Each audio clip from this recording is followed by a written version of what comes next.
बहुत पुरानी बात है। एक राजा और एक रानी थी। उनकी 7 बेटियां थीं। एक बार दुश्मन राजा ने उस राजा पर हमला कर दिया। लड़ाई हुई और लड़ाई में वह राजा हार गया। दुश्मन राजा उसे पकड़कर ले गया और उसकी रानी और सातों बेटी को वहीं छोड़ गया। अब वे सब बेचारे अकेले रह गए। रानी ने वह महल छोड़ दिया और वह अपनी बेटियों को लेकर एक बहुत छोटे से मकान में चली गई। उनका समय खराब था, इसलिए जब कभी उन्हें खाना मिलता तो वह खुद को बड़े खुश किस्मत मानते। एक दिन उनके घर के पास एक फल बेचने वाला आया तो रानी ने उससे कुछ अंजीर खरीदने के लिए रोक लिया। जब वह अंजीर खरीद रही थी तो वहां से एक बूढ़ी औरत जा रही थी। उस बूढ़ी ने रानी से भीख मांगी। रानी बोली, ओहो, काश मैं तुम्हारी कुछ सहायता कर पाती, पर मैं तुम्हारे लिए कुछ नहीं कर सकती, मैं तो खुद ही बहुत गरीब हूँ। बूढ़ी बोली, तुम कैसे गरीब हो गई? रानी ने कहा, तुम्हें नहीं मालूम, मैं एक रानी थी, मेरे पति के ऊपर हमला हो गया था और वह हार गए। बस तभी से मैं गरीब हो गई। ओहो बेचारी तुम, पर क्या तुम्हें मालूम है कि तुम्हारे साथ ये बुरा क्यों हो रहा है? तुम्हारे पास तुम्हारी एक बेटी है जिसकी शुरुआत ही खराब हुई है। जब तक वह तुम्हारे घर में है तुम लोग कभी फल फूल नहीं सकते। कहीं तुम यह तो नहीं कहना चाहती कि मैं अपनी एक बेटी को कहीं बाहर भेज दूं? रानी ने पूछा। मुझे बड़े अफसोस के साथ कहना पड़ रहा है कि मेरा यही मतलब है और तुम्हारी बदकिस्मती का यही एक हल है। बूढ़ी ने कहा, वह बदकिस्मत लड़की कौन है? रानी ने फिर पूछा। यह वह लड़की है जो अपने हाथ एक के ऊपर एक रख के सोती है। आज की रात जब तुम्हारी बेटियां सो रही हो तो एक मोमबत्ती लेना और तब तुम उन सबको देखना जो तुम्हारी बेटी हाथ पर हाथ रख के सो रही हो, उसे तुम बाहर भेज देना, तभी तुम अपना खोया हुआ राज्य वापस पा सकोगी। बूढ़ी ने बताया। ये सुनकर रानी ने बड़ी वही करने का विचार किया जो उस बूढ़ी ने कहा था। वह आधी रात को उठी, उसने मोमबत्ती जलाई और अपनी सातों बेटियों को देखने लगी। वे सब सो रही थी, कुछ हाथ मोड़े सो रही थी, किसी के हाथ उसके गाल के नीचे रखे थे तो किसी के हाथ उसके तकिए के नीचे रखे थे। देखते ही देखते वे अपनी आखिरी बेटी के पास आई तो उसकी सबसे छोटी बेटी थी, वह सो रही थी। उसने देखा कि वह अपने हाथों को एक के ऊपर एक रखकर सो रही थी। उसे इस हालत में सोता देखकर वह बहुत दुखी हो गई और रो पड़ी। वह अपनी उस सबसे छोटी बेटी को बहुत प्यार करती थी। उसे घर से बाहर निकालने की तो वह सोच भी नहीं सकती थी, पर क्या करती? वह धीरे से बुदबुदाई, क्या करूं बेटी, मुझे तुझे घर से बाहर ही निकालना पड़ेगा। जैसे ही उसने ये कहा तभी उसकी वह लड़की जाग गई। उसने देखा कि उसकी माँ एक जलती हुई मोमबत्ती लिए खड़ी है और रो रही है। उसने आश्चर्य से पूछा, क्या हुआ माँ, तुम तो क्यों यहाँ खड़ी हो और क्यों रो रही हो? कुछ नहीं बेटी, आज एक बूढ़ी भीख मांगने आई थी।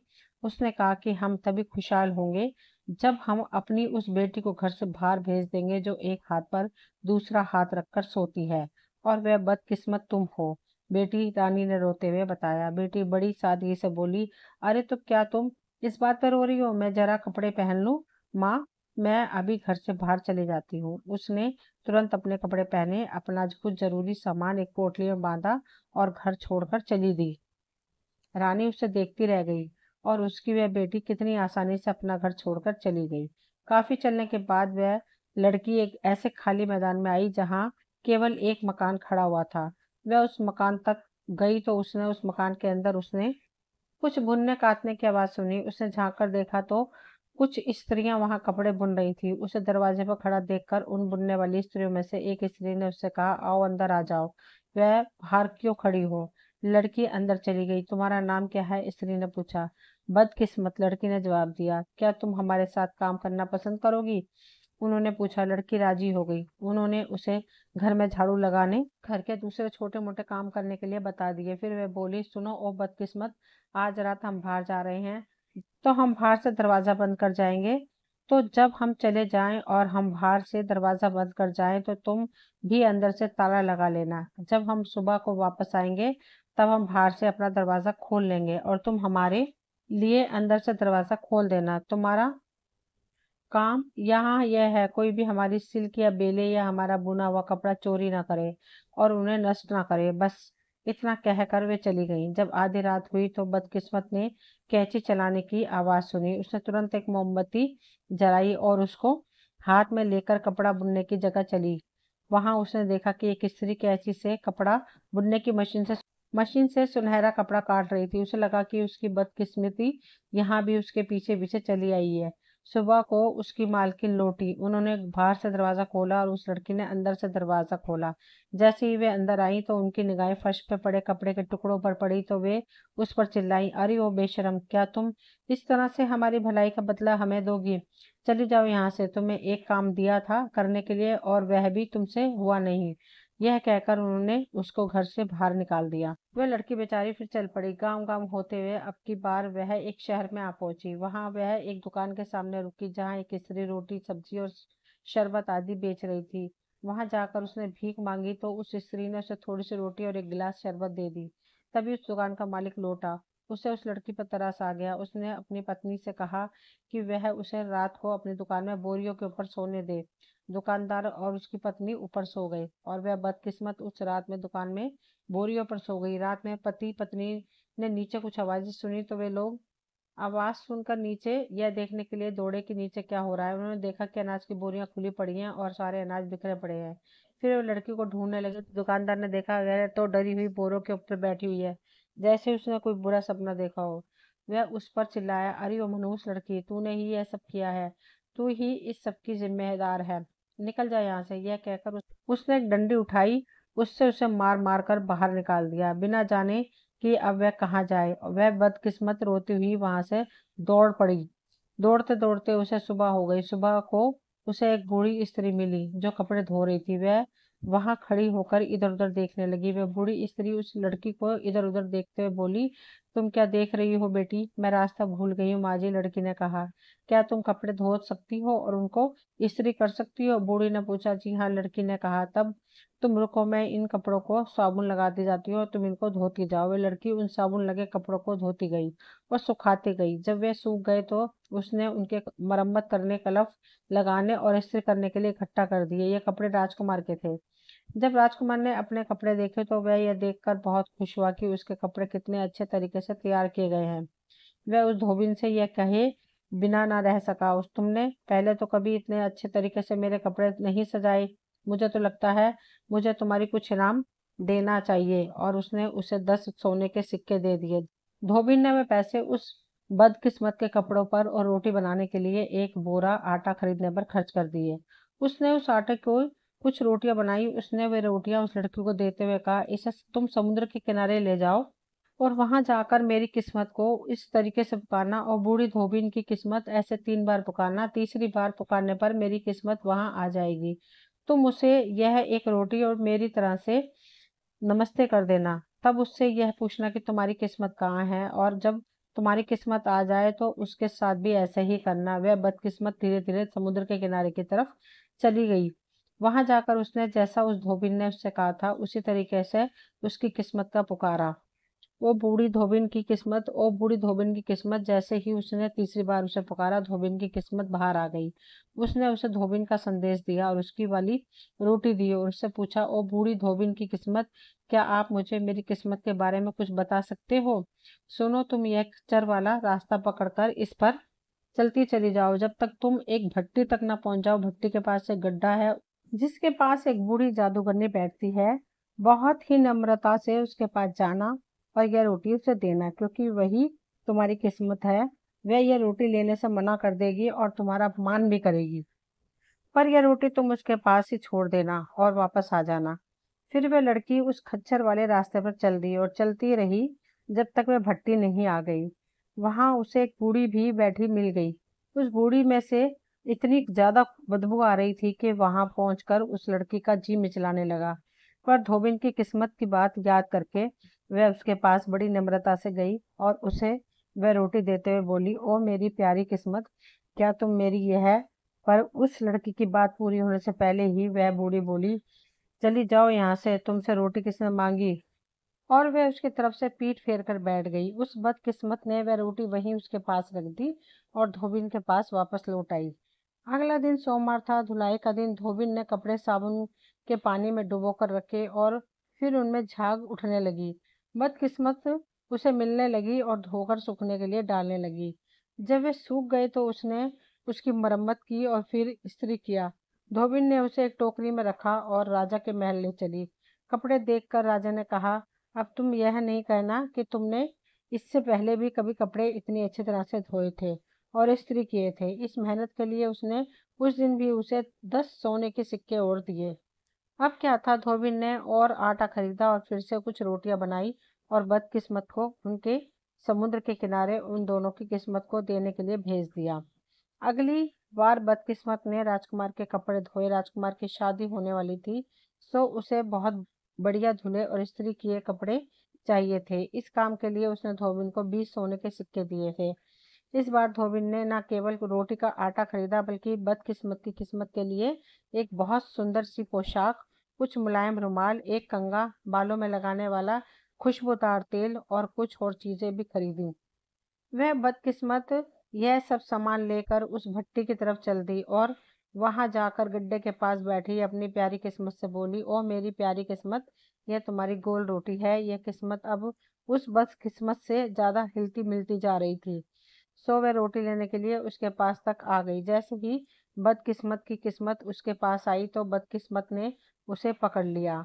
उसने उसको साबुन लगाकर नहलाया, फिर उसने उसके बाल बनाए और उसे उसके नए कपड़े पहनाए। पहले तो वह बुढ़िया कुछ बल खाई, फिर बाद में यह देखकर ठीक हो गई कि यह तो एक बदला हुआ इंसान हो गई थी। उसने कहा, ओ बदकिस्मत, अब तुम मेरी बात सुनो।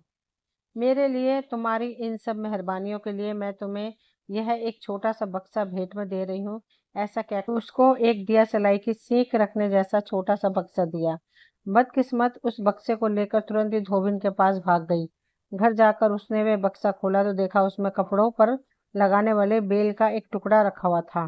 धोबिन और बदकिस्मत दोनों ही उस छोटे से बेल के टुकड़े को देखकर बहुत निराश हुई। उनके मुंह से निकला, क्या बेकार की चीज है, और उस अलमारी के एक कोने में नीचे की तरफ ठूस दिया। अगले दिन जब धोबिन धुले हुए कपड़े लेकर महल गई तो उसको राजकुमार काफी उदास लगा, क्योंकि वह राजकुमार को अच्छी तरह से जानती थी। सो उसने उससे पूछ लिया, राजकुमार क्या बात है, आप इतने उदास क्यों हैं, क्या बात है? अरे यहाँ मैं शादी के लिए बिल्कुल तैयार हूँ और हमें अभी पता चला कि मेरी दुल्हन की पोशाक में लगने वाली बेल का एक टुकड़ा नहीं मिल रहा है, और वैसी बेल का टुकड़ा हमारे सारे राज्य में कहीं नहीं मिल रहा है। राजकुमार ने कहा, राजकुमार जरा रुकिए, कहकर धोबिन घर लौट गई। घर जाकर तुरंत ही उसने वह अलमारी खोली। उसमें उसने बदकिस्मत की किस्मत की दी हुई बेल का टुकड़ा रखा हुआ था। उसने बेल का वह टुकड़ा निकाला और दौड़ी हुई राजकुमार के पास वापस गई। उन्होंने उस बेल के टुकड़े को दुल्हन की पोशाक की बेल की से मिलाकर देखा तो वह तो बिल्कुल ही उससे मेल खा रही थी। राजकुमार खुशी से बोला, ओहो, आज तुमने मुझे बचा लिया। मैं तुम्हें इस बेल की तौल के बराबर सोना देना चाहता हूँ। उसने एक तराजू मंगवाई। उसके एक पड़ले में उसने वह बेल रखी और दूसरे पड़ले में सोना। पर उसने कितना भी सोना तराजू के पड़ले में रखा, वह उस बेल के वजन के बराबर नहीं हो सका। बेल का पल्ला हमेशा भारी ही रहा। फिर उसने उस बेल का वजन एक दूसरी तरफ की तराजू से लेना चाहा, पर उससे भी कुछ नहीं हुआ। तो वह अपनी धोबिन से बोला, तुम सच बोलना, इतना छोटा सा बेल का टुकड़ा इतना भारी कैसे हो सकता है? तुम्हें ये बेल का टुकड़ा कहाँ से मिला? अब धोबिन के पास पूरी कहानी बताने के अलावा कोई चारा नहीं था। कहानी सुनने के बाद राजकुमार ने उस बदकिस्मत से मिलने की इच्छा प्रकट की। धोबिन ने उस बदकिस्मत के लिए कुछ अच्छे कपड़े गहने इकट्ठे कर लिए थे, तो उसने उसे पहनाए और उसे महल ले गई।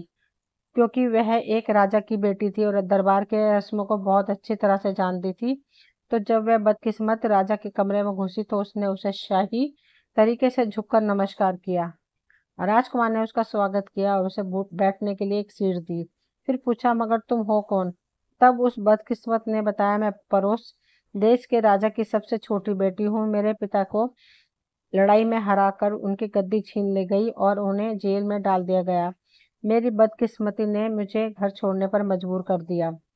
दुनिया में मुझे बहुत अपमान मिला, बहुत मार मिली और बहुत बार मुझ पर इल्जाम लगाए गए। और फिर उसने राजकुमार को सब बता दिया। इसके बाद राजकुमार ने सबसे पहले काम तो यह किया कि उसने उन कपड़ा बुनने वालियों को बुलाया जिनका कपड़ा और बेले उस बदकिस्मत की किस्मत ने कटवाया था। उसने उनसे पूछा, तुम्हारा कितना नुकसान हुआ? उन्होंने कहा, 200 सोने के सिक्के। राजकुमार ने उनको 200 सोने के सिक्के दिए और कहा, ये लो स्वर्ण मुद्राएं, और एक बात ये जान लो कि यह बेचारी लड़की जिसे तुमने अपने घर से बाहर निकाल दिया था, वह एक राजा की बेटी है। बस अब तुम लोग जाओ। फिर उसने उन दुकान वालों को बुलाया जिनकी दुकान में उस बदकिस्मत की किस्मत ने अनाज बखेरी थी। उसने उससे पूछा, तुम्हारा कितना नुकसान हुआ? उन्होंने कहा, 300 सोने के सिक्के। यह लो अपने 300 सोने के सिक्के। पर किसी राजा की बेटी को मारने से पहले 2 बार सोच लेना। जाओ, मेरी आंखों के सामने से दूर हो जाओ। फिर उसने अपनी होने वाली पत्नी को भी शादी करने के मना कर दिया और उस बदकिस्मत से शादी कर ली। धोबिन भी बदकिस्मत के साथ ही रहने लगी। अब हम इस जोड़े को यहीं छोड़ते हैं और बदकिस्मत की माँ के पास चलते हैं।